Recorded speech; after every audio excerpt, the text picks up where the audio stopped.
On our final day of confession, the theme of confession, we find ourselves reading from Ezra. And this one comes out strong and very fast. So I want to give some context before we jump in. See, after some exiles returned from Babylon around the mid 400s BC, Ezra discovers intermarriage with pagan nations. And he responds by fasting and tearing his clothes and confessing not just current sins, but generational guilt that had led to exile in the first place.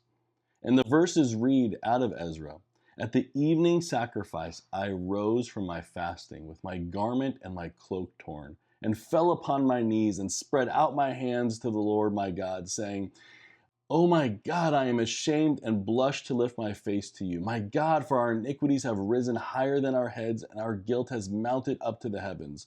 From the days of our fathers to this day, we have been in great guilt. And for our iniquities, we, our kings and our priests, have been given into the hand of the kings of the lands, to the sword, to captivity, to plundering, and to utter shame, as it is today."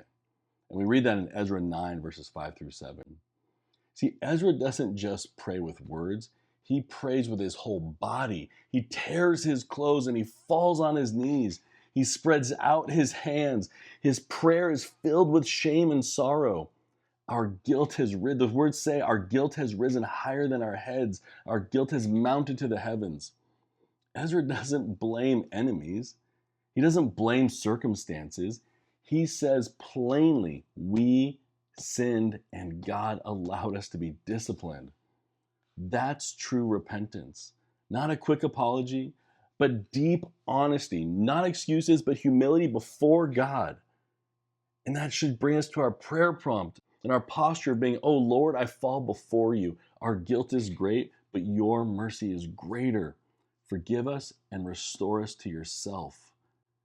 I cry that for us individually and as a nation and as a complete global church, that we would be restored, that we would chase after the things of God and not ourselves.